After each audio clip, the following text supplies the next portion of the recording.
él le está diciendo cómo es el carácter de los hombres de los postreros días. Wow. Y es interesante porque Pablo le está escribiendo a Timoteo sobre el carácter de una gente que no es de su época. Porque él le dice, esto es de los postreros días. Ajá. Y son peligrosos. Esto no es la gente que tú estás conociendo ahora. Este no es el imperio romano que te va a perseguir. Estos no son los griegos que tienen problemas contigo porque le estás convirtiendo a la gente y le estás tumbando el negocio de las medallitas del templo de Diana. Estos no son los judíos tradicionalistas, el nuevo judaísmo, el neofariseísmo judío que se levanta en la sinagoga y no quiere que le prediquemos allí a ellos. No, te estoy hablando de otro grupo de gente que va a venir de camino. Entonces, se toma la molestia de decirle que los postreros días vendrán tiempos peligrosos. Te está diciendo ya qué tipo de tiempo te vas a enfrentar. Y no es lo mismo cuando hablamos de tiempos peligrosos para una persona que no tiene el carácter cristiano que una persona que se va a enfrentar a tiempos peligrosos con el carácter cristiano. Porque el peligro es relativo al carácter del individuo. O sea, para el creyente, el peligro puede ser la apostasía. Pero para el no creyente, eso no es ningún peligro. Esa es la norma social. Exactamente. Bien. Entonces, cuando nosotros hablamos de las señales de los tiempos y de los tiempos finales y de la peligrosidad de ese tiempo, estamos hablando algo desde la óptica cristiana, conforme a la palabra. Que posiblemente lo que uno hable no le sea nada nuevo a otro ser humano que diga, esta gente está alarmando. No estamos alarmando. Lo que estamos es describiendo nuestros tiempos para que el que cree sepa que es un tiempo peligroso y que la peligrosidad está contra lo que creemos. En lo que es peligro es el atentado contra la fe, el atentado contra lo que predicamos, el atentado contra lo que proclamamos. Y entonces él le dice esto bien sencillo, debes saber esto, que en los postreros días vendrán tiempos peligrosos. Y me gusta la redacción paulina en las epístolas personales, como la de Tito, Filemón y la de Timoteo, porque Pablo prácticamente lo que tiene es un diálogo. Entonces no es lo mismo escribirle a la iglesia que escribirle al individuo. Porque cuando tú le escribes a una iglesia tienes que tomar en consideración la cantidad de gente que está representada en el cuerpo. Pero cuando le escribes a un individuo, estás hablándole a una persona que ya tú conoces, con la que tienes confianza y que puedes leerle el corazón. Entonces mira la secuencia como él la monta. Y tienes que saber que en los postreros días vendrán tiempos peligrosos. 1, postreros días. 2, tiempos peligrosos. Pero ahora viene y le dice, ¿por qué él entiende que son tiempos peligrosos? Y por eso ahorita sacamos de cajera Roma y Grecia. Dice, son días peligrosos porque habrá hombres amadores de sí mismo. Eso en el mundo griego se llama hedonismo. Es el culto al placer.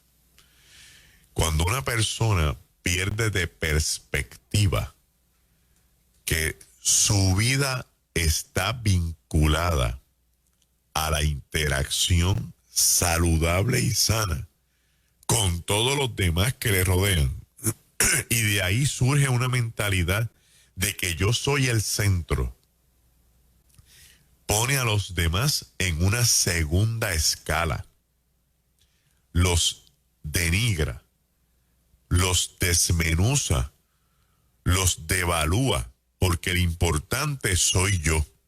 Entonces logra desarrollar una mentalidad que se llama antropocentrista, antropos de ser humano, de hombre, centrista del centro, donde establece que el centro es él o ella y los demás tienen que girar alrededor de mí. El amador de sí mismo entonces construye una imagen donde le va a dar culto a esa imagen. Y lo importante es estar fit, y lo importante es que como, y lo importante es que visto, y lo importante es que compro, y lo importante es dónde vivo, qué carro tengo, cuánto dinero tengo, a dónde fui, con quién estuve, qué tarjetas de crédito poseo. Entonces lo importante es qué yo tengo en mi mundo, porque eso es lo que yo voy a amar.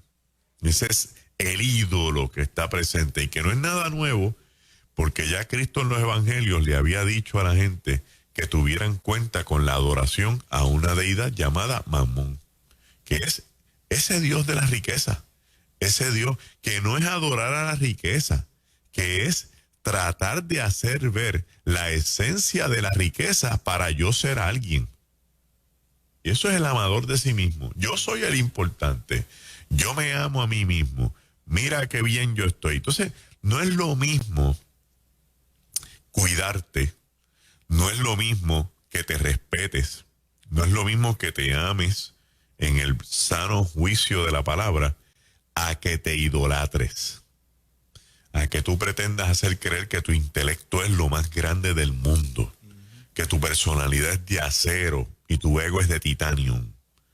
Porque eso te va a llevar a tu destrucción. Si te pones a leer los proverbios, dice que esa soberbia te va a llegar a una destrucción masiva de la que no te vas a poder levantar. Entonces Pablo dice, vienen a hombres amadores de sí mismos, avaros, que es el tipo de persona que va a dejar de compartir, porque todo lo que empieza a generar es para su propio beneficio. El avaro no piensa en los demás. Avaricia y ambición no es lo mismo. Ambición es el buen sentido y deseo de querer tener y alcanzar algo por los medios correspondientes. Usted puede tener ambiciones, pero avaricia es ese elemento emocional desmedido de yo adueñarme de las cosas y no querer compartirlas para que no se me gasten. Esa mentalidad de que mejor se me pudren en casa antes de yo regalarlas.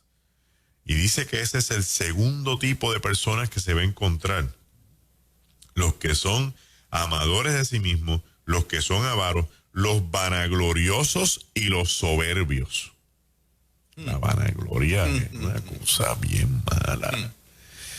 Yo estuve los otros días compartiendo con unas amistades un almuerzo, y en el sitio donde estábamos, obviamente no vamos a decir para reservarnos la privacidad, se estaba llevando a cabo una actividad, y en esa actividad el organizador de la actividad lo organizó de tal forma que iban a entregarle 2 premios a él mismo. O sea, él organiza la actividad, él llama a las personas, él monta todo el asunto para que le den 2 premios a él mismo. Eso es vanagloria. La gente dice, pero no se lo merece. Si se lo merece, que se lo den otro. Que el otro sea el que le dé reconocimiento. Entonces estamos diciendo que la peligrosidad de nuestro tiempo, que es el postrer tiempo, es que la gente que es amadora de sí mismo y que son avaros, construyen toda una estructura para sentirse que son los más importantes, que todo el mundo tiene que adorarlos, que todo el mundo tiene que seguirlos. Incluso también tengo que permitir y aceptar que tienen lo que se llama una vanagloria, que persiguen la gloria para que los adoren. Y ese espíritu es un espíritu bien crítico, porque trae el próximo carácter que está en la secuencia, dice, y soberbio. Si la persona persigue la vanagloria, obviamente lo va a picar la abeja de la soberbia. Y la soberbia no es otra cosa que esta actitud que tienen a veces los seres humanos y que tenemos a veces nosotros en algunas ocasiones, y de la cual yo salí, de decir que tú eres lo mejor que hay, que no hay nadie perfecto que no seas tú. Incluso tú no dejas ni que los demás lo digan, tú lo promueves y tú eres el centro y las historias giran alrededor de ti, y si tú no estás la cosa no pasa, y si tú eres el que va a cantar, tú eres el mejor que canta, y si tú eres el que predica, tú eres el mejor que predica, y usted no puede dejar que esa abeja que está dando bandazo en el mundo lo pique a usted que está en la iglesia, porque dentro de la iglesia tenemos una crisis existencial donde la gente tiene una competencia ministerial, donde hay una guerra entre las iglesias y no nos ponemos a unir. Se ha hecho bien difícil los llamados para la unidad.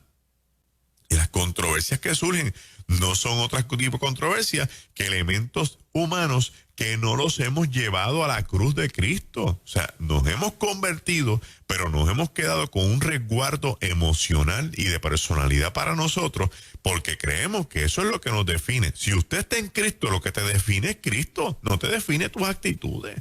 Tu carácter muere cuando tú vienes a los pies de Jesús, y entonces tú tienes que empezar a desarrollar y a reconstruir tu vida desde el carácter de Cristo. Cuando terminemos la lista, vamos a hacer el ejercicio de cómo podemos mirar a Cristo a través de esta lista para que tú veas que el carácter de Cristo está way back de todo esto que estamos hablando en la mañana de hoy. Dice que vendrán hombres blasfemos. La blasfemia no es otra cosa que la ofensa contra la verdad diciendo mentira. Voy a repetir. Es la ofensa contra la verdad diciendo una mentira. Eso es blasfemar. En otras palabras, que hay una verdad, pero este carácter del hombre y la mujer de los postreros días usa la mentira para atacar esa verdad. Y esto es un principio en filosofía donde se explica que la mentira nadie la defiende porque es mentira. Pero la verdad, todo el mundo la ataca porque es la verdad. Yo no tengo por qué atacar la mentira, porque mentira es mentira. Y no tengo ni que valorarla porque sigue siendo mentira. Pero la verdad, yo la ataco. Entonces, cuando hay un ataque y es un ataque genuino, tú dices, están atacando la verdad. Ahora, tú puedes atacar la verdad con razones. Tú puedes atacar la verdad con argumentos. Pero cuando tú atacas la verdad con mentiras, estamos en un elemento de blasfemia. Y Pablo le está diciendo a Timoteo, viene gente mentirosa, porque la blasfemia se nutre de la mentira. Viene gente mentirosa a atacar lo que por tiempo nosotros estamos estableciendo que es la verdad. Entonces, un ejercicio que uno puede hacer es, búscate todas las verdades que el Evangelio dice. Y mira cómo la gente de este tiempo las ataca.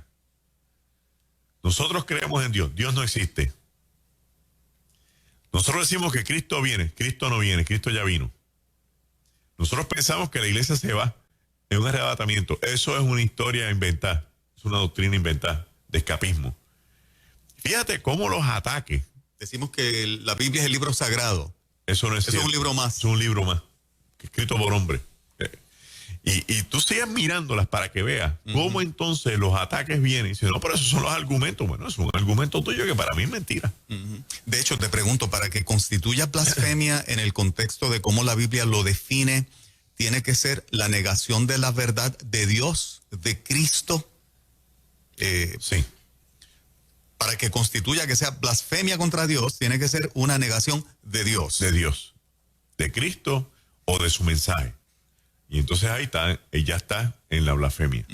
Igual que el mensaje del Espíritu Santo. Te pregunto si lo haces también, a conciencia. Te pregunto rapidito para efectos del aprendizaje. Escuché decir que un impío, una persona que nunca ha conocido a Cristo, puede proferir cualquier palabra contra el cielo, contra Dios, y no se constituye blasfemia porque no lo conoce. No. Aclara ese punto porque he escuchado de algunos maestros decir, Juan Carlos, cualquier no cristiano puede decir cosas horribles de Dios, pero como no conoce a Dios, no blasfemo. La blasfemia se constituye cuando alguien conoce a Dios, ha tenido una relación con Él, de repente tumba esa relación y habla contra Dios. En mi opinión, hay que redefinir eso un poquito. Vamos a ver. Okay. Cuando una persona va a blasfemar a otro, tiene conciencia de lo que está haciendo. porque si no, no se constituye blasfemia y lo que está haciendo es una expresión de ignorancia. Entonces, aquí lo que hay que mirar es cuánto conocimiento tiene la persona de lo que está diciendo. Si la persona sabe que porque tú crees en Dios y yo te quiero ofender, ¿verdad? Y quiero herir tu fe y vengo y empiezo a proferir expresiones en contra de Dios y a maldecir a Dios, sabiendo que eso te hace daño, o sí, está blasfemando a Dios, porque lo está haciendo a conciencia e intencional. Si la persona lo está haciendo negligentemente porque es un ignorante y no sabe lo que está diciendo, no se le va a adjudicar porque está haciendo ignorancia. Entonces, quien decide eso va a ser Dios, obviamente, pero no le puedo dar un cheque en blanco a la gente para que entonces me ofenda, barre el piso conmigo y es que él no conoce a Dios. No, él no conoce a Dios, pero conoce que yo le sirvo a ese Dios y sabe lo que representa ese Dios para mi vida y sabe lo que representa a Dios para la iglesia. Entonces se para en una poltrona, empieza a ofender, empieza a proferir cosas, empieza a maldecir, empieza a injuriar, lleno de ira, lleno de contienda, sabiendo que Dios está en el proceso. Sí, está blasfemando contra Dios. Pero, por ejemplo, la blasfemia contra el Espíritu Santo es el nivel más alto de blasfemia porque hay varios niveles. Sí. Ya la blasfemia con el Espíritu Santo está en otro escenario. Otro escenario, porque ya tiene que haber una manifestación del Espíritu Santo en su apogeo para que la persona pueda entonces contrariar lo que está sucediendo para hacer una expresión. Y hay gente que no conoce lo que es una manifestación del Espíritu Santo y hace un comentario y obviamente no se le puede adjudicar porque ahí esa persona no sabe lo que está pasando. Ejemplo, si una persona en su vida escuchó a otro hablando lengua y no sabe lo que es eso y escucha a alguien que está hablando lengua y dice, mira, este está diciendo disparate, no le puedo decir que está blasfemando porque él no sabe lo que está pasando ahí. Ahora, si esa persona la orientan y le dice, mira, no, eso es que el Espíritu Santo está operando en esa persona en este momento y lo está haciendo a través de las lenguas, que es un don, y me explico, y después que le explico, dice, para mí siguen siendo disparate. Ahí la cosa cambia porque ya tiene conocimiento. ¿Bien? De eso es que estamos hablando. Entonces, hoy día, las múltiples blasfemias. O sea, hoy día la blasfemia es parte del discurso. Sí. Y en este ambiente político que estamos, ni se diga. Es algo tan normal, tan común entre la gente. Cuando las personas vienen y lanzan dardos contra otra personalidad sin ni siquiera darse un espacio para conocer la persona, herir, tirar por el piso el carácter de un individuo, parársele encima a la personalidad de otro, denigrar a un ser humano, atentar contra la moral y la ética de la gente. Eso se está haciendo a mansalva, o sea, eso es parte del diario vivir. Ya hemos llegado a un evento donde no se puede dialogar, donde no hay comunicación sana, si no aparecen 2 o 3 con este tiroteo de estar ofendiendo, agrediendo y diciendo cosas que no son reales. Y el problema es, añadiendo a los textos paulinos, decir cosas malas, haciendo creer que son las buenas. Decir cosas que no es la verdad, como si fuera la verdad. Y entonces la gente, como no se dedica a investigar, se lo creen. Hay un fenómeno en los medios que se llama fact check. El fact check muchas veces lo que hace es que trae un discurso de alguien y de abajo, entonces empieza a decir, eso no es verdad porque este fact check, este hecho verificado, contradice eso. Pero la gente se va a dirigir al fact check sin leer lo que están supuestamente diciendo en contra. Ve, dice, fulano de tal, XYZ, abajo, fact check, no, porque fulano de tal vive en tal sitio. Pero eso no es lo que está diciendo arriba. No están hablando de eso. Entonces yo me dejo ya por el fact check y digo, mira, ese artículo es mentira, porque el fact check dice otra cosa. El fact check lo que está diciendo es algo que no tiene nada que ver, para desviar la atención del lector, que no lea algo que puede ser real, utilizando un elemento que es falso para convertir a la persona en un ignorante que se deje llevar por lo que esta gente quiere que usted crea, que usted entienda, que usted conozca, que usted lea y eventualmente que usted piense que esa es la realidad. Nosotros estamos ahora mismo, por dar un ejemplo a la gente claro de esto, nosotros estamos ahora mismo en un enjambre con el COVID-19 sobre quién tiene la verdad, que es una cosa increíble. Y la OMC dice esto, y el CDC dice aquello, y estos otros médicos dicen esto otro, y entonces el pueblo está en el medio. No, porque la vacuna, no, olvídate la vacuna, porque ahora el CDC, el OMS, perdón, dijo que el COVID es una enfermedad endémica, que tenemos que aprender a vivir con ella, y que lo mejor que nos puede pasar es que aprendamos a vivir, que los que se contaminan desarrollen resistencia, como la ley de más fuerte de Darwin, y que los que no pueden, pues que van a fallecer. Entonces tú empiezas a leer cosas de todos lados y te dices, ¿dónde está la verdad? Eso es por darle un ejemplo de las 1000 cosas que están pasando. ¿Dónde está la verdad? Y entonces cuando yo leo a Pablo dándole esta información a Timoteo, yo dije, pues mira, yo estoy en tiempos postreros y tiempos peligrosos. ¿Por qué peligrosos? Porque si un mundo, si una sociedad no puede encontrar la verdad, va a tener una crisis existencial porque todo el mundo va a tener la verdad. Entonces, aquí los que más empujen van a establecer su verdad, que no necesariamente es la verdadera verdad. Cuando uno entra en estos procesos de política, es un desastre. Es un desastre. Porque este dice que va a hacer esto, aquel dice que va a hacer lo otro, este dice que va a hacer, pero todo eso está montado ¿sobre qué? Sobre una promesa de un voto, para que cuando se encaramen en el poder, se olvide las promesas que se hicieron, porque ya están encaramados allí. Y me parece algo bastante peligroso que personas que han expuesto su forma de pensar, su carácter, su manera de cómo van a dirigir, todavía haya un pueblo ciego que quiera seguir creyéndose esta historia después de tantos años electorales en Puerto Rico y de tantas experiencias gravosas y críticas. Tenga cuidado que no se nos cuele algo más peligroso. Tenga cuenta que no vayamos a enfrentar, no, pero Dios quita y pone gente. No, pero usted no puede descansar en eso. Usted tiene como iglesia que tener la mente en su sitio y usar un buen ejercicio de criterio y de conciencia. Esta es la norma de nuestros tiempos. Mire esto, desobedientes a los padres, dice el texto bíblico. Usted está viendo hoy día cómo lo que se llama juventud está en un desafío a la autoridad nunca antes visto. Y los padres y madres, muchos, no todos, ¿verdad? Pero muchos, con tal de no entrar en una contienda, ceden. Después que ceden, el muchacho viene y desarrolla su propio carácter, y después cuando venimos a alar la soga, ya se nos ha hecho bien tarde. Oye, Magdiel, disculpa, hay un oyente que está preguntando si el fact check es lo que se le está haciendo a Donald Trump.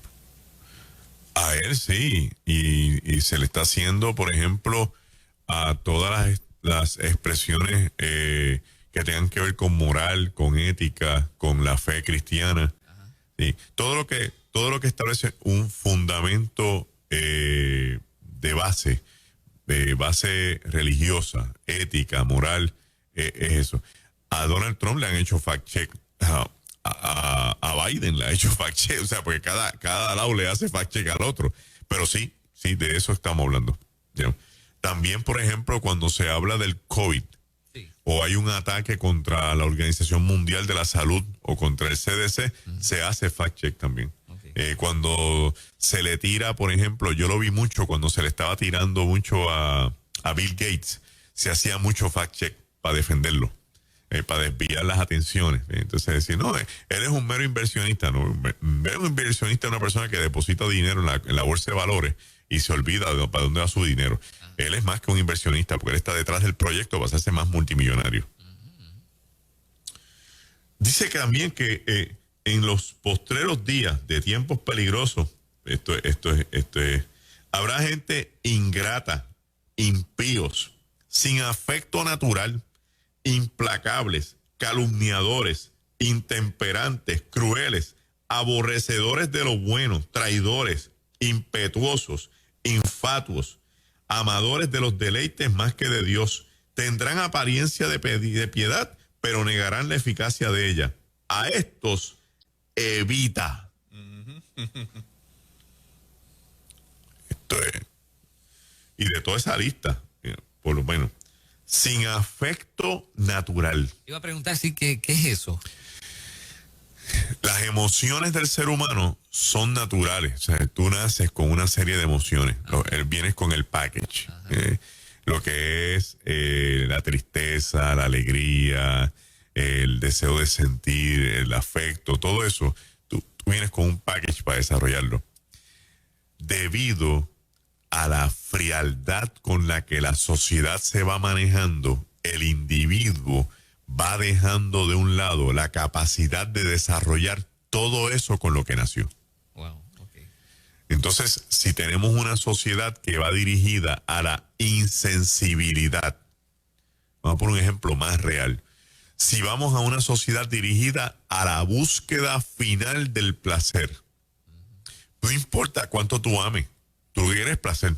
Pues entonces el amor se va achicando porque tú lo que quieres conseguir es el fin, que es el placer. Si tú vas dirigido a que tú eres una persona que quieres ser alguien importante en el siglo XXI, no te hacen falta las cosas que otra gente diga. Lo que te hace falta es tener dinero, un buen carro, tarjetas de crédito, Entonces, tú vas dirigido a eso. Al ir dirigido a eso exclusivamente para querer ser alguien, dejas en el camino el querer ser un buen tipo, el querer ser alguien que comparte y confraternice, porque tu mente está puesta en algo más adelante que es superficial, que es pasajero y que no te define. Que no es natural. No es natural. Bien. No es natural. Entonces, ya decimos a la gente, estas dos personas que se van a casar, ¿se casan por amor de verdad o se casan por intereses? Entonces ya eso no es afecto natural. Estas personas que se van a unir, ¿se casan porque están mirando lo que no es? ¿Sabes? Y que la gente se hace una idea, una ideología de un individuo. Está en un púlpito predicando y dice, este hombre debe ser el hombre ideal. No, hombre, no, usted no me conoce. Usted no sabe si yo ronco por la noche, si pateo, si me despierto a medianoche como un sonámbulo y camino por toda la casa. Usted lo que está viendo allí es una idea en el momento en que estoy siendo utilizado por Dios. Y así pasa con los artistas, y así pasa con los líderes de organizaciones, así pasa con la gente que representa algo. Y las personas se enamoran de lo que la persona representa, pero no conoce a la persona. Entonces ahí no hay afecto natural. Ahí lo que es atracción. Y a veces confunden la atracción con el afecto natural y piensan que como están bien atraídos, hay una mística, hay una magia entre nosotros. No hay ninguna magia. Usted tiene una idea obsesiva con algo que no existe y después cuando entra en una relación, abre los ojos y se da cuenta con el paquete que usted se casó. Sí, ¿y qué es esto? Porque no se dio tiempo a conocer lo que estaba pasando. Entonces también esto es para las relaciones entre paternofiliales. Tiene un hijo, pero te lo estás amando como un hijo. ¿Le estás dando el tiempo como un hijo de verdad? ¿O aquí hay un elemento ficticio? ¿Cuál es el elemento ficticio, Magdiel? Bueno, que no puedes sustituir el amor por un iPhone. Que no puedes sustituir la calidad de tiempo por un viaje. Que no puedes sustituir el apoyo incondicional por darle lo que él quiere en su cuarto. No hay manera alguna de sustituir lo natural con lo ficticio. Y entonces hemos dado más espacio a lo ficticio creyéndonos que esto va a compensar lo otro. ¿Y qué hemos desarrollado? Una generación prácticamente insensible, una generación prácticamente que va dirigida como un autómata a la consecución, a las consecuencias de sus hechos, a lo que quieren recibir como resultado, y no realmente a la pasión de sus corazones, ni siquiera a los deseos de su alma. A muchos tú les preguntas, ¿y para dónde tú vas? Yo no sé, pero estamos chéveres. Ya estamos viviendo una época del mundo donde el ser humano quiere quedarse en la casa de sus papás y no quiere echar para adelante.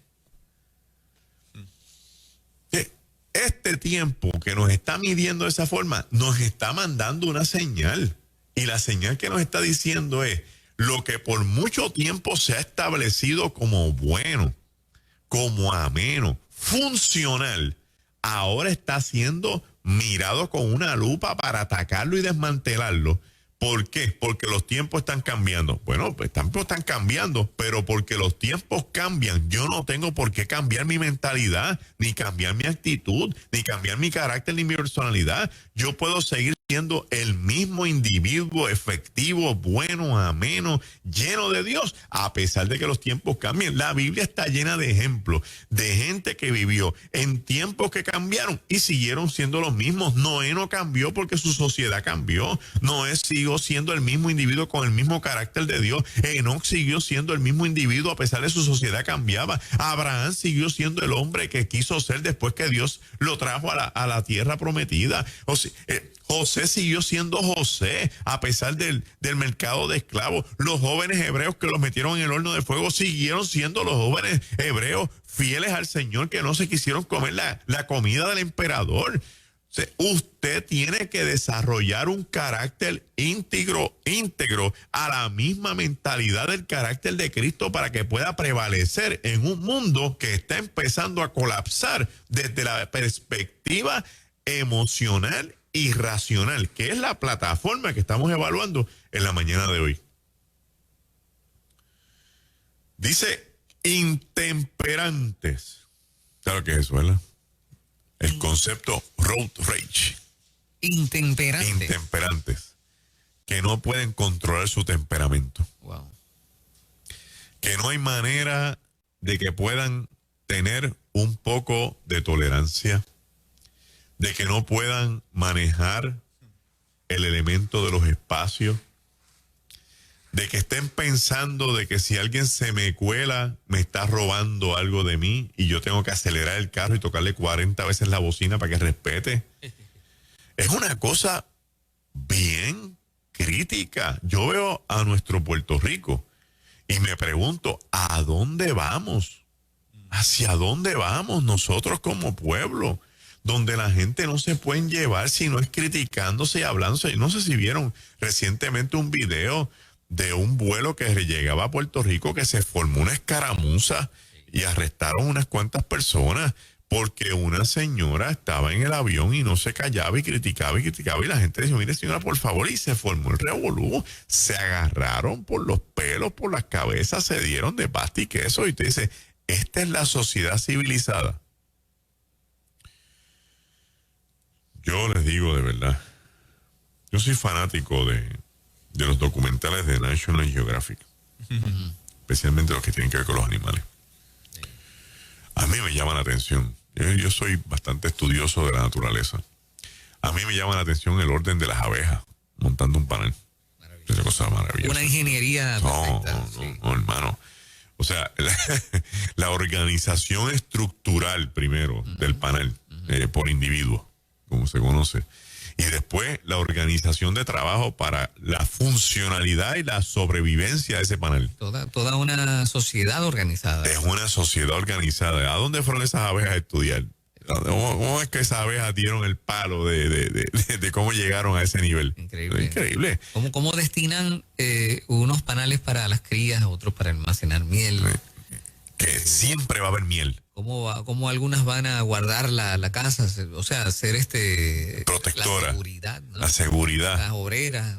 En contra de los extraños que vengan a invadir. Las hormigas, por otro lado, con su estructura. Sí. Usted ve la formación de los delfines. Los delfines nunca están solos. Usted no se ha preguntado, un delfín no nada solo. Porque los delfines tienen la necesidad, igual que las ballenas y otros mamíferos acuáticos, de tener que salir a la superficie a respirar y volver a bajar al agua. Entonces, esto implica que estos tienen que estar todo el tiempo en movimiento. Todo el tiempo en movimiento. 24/7, porque se mueren.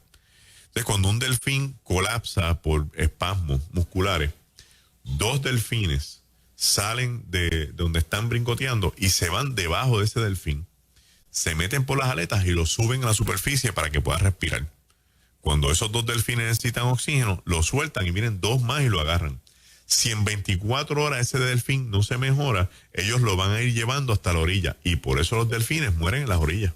Wow. Para que no muera ahogado. muera pues porque no pudo estar en el agua, pero ahogado no. ¿Eh? Entonces, tú dices, ¿cómo es que ellos montan esto? Las aves, ¿cómo montan estas formaciones aéreas para poder cortar el viento?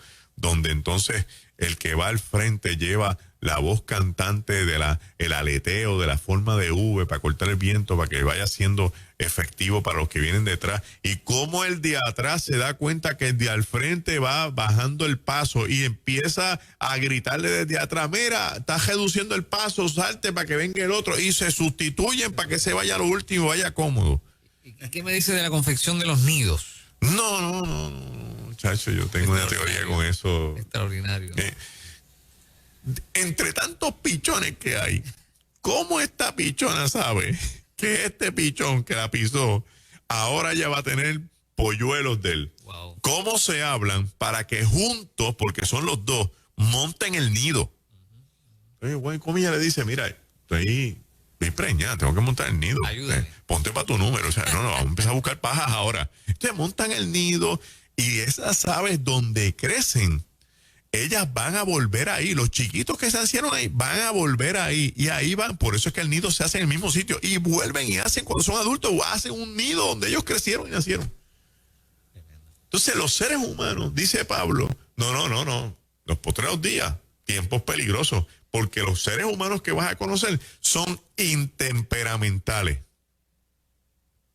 No tienen la estructura en su carácter y en su persona de reconocer que es la obra máxima de Dios, con una capacidad intelectual exquisita para sobrevivir y entender a los demás, sino que eso lo vamos a negociar para dejarnos llevar por el impulso y los deseos que tenemos en la cabeza y desatar nuestras pasiones al precio que sea. Y por eso hoy día a un individuo se le hace fácil desenfundar un arma y entrarle a tiros al otro, haciéndole saber que aquí el que manda soy yo. Por eso es que hoy día tenemos las revueltas en los Estados Unidos, porque cualquier cosa que lacere lo que otro grupo piensa ya es razón suficiente para herirme los sentimientos, y ahí se monta el que está detrás con una agenda, aprovechándose de la debilidad emocional de los otros para destruir propiedades, para tumbar estatuas, para cambiar la historia, porque la historia está mal escrita. Y la historia es la historia y nos trajo hasta aquí. Podemos cambiar algunos datos que se siguen descubriendo, pero sigue siendo la base histórica. Si usted desmantela la historia, le quita la alfombra a las próximas generaciones. Y eso es altamente peligroso. Lo peor, de las cosas peores que tienen aquí en las características, dos de ellas: aborrecedores de lo bueno, amadores de los deleites más que de Dios, y que tienen apariencia de piedad. O sea, un mundo corrupto. Porque la corrupción es la fragmentación de la personalidad y del carácter humano por no querer seguir los pasos de Dios. Punto. Entonces la gente se viste de piedad para encubrir toda la maldad que hay por dentro. A eso nosotros le llamamos la bondad de los malos. No, yo estoy ayudando, yo estoy dando, yo participo de esta gente. O sea, yo no soy de ellos, pero yo les envío mi dinero. Sí, pero es que no se trata de eso. Se trata de cómo está su corazón con respecto al Señor. Entonces, si viramos esta tortilla así, la ponemos del otro lado y nos encontramos el carácter de Cristo, que es todo lo contrario a lo que Pablo está diciendo.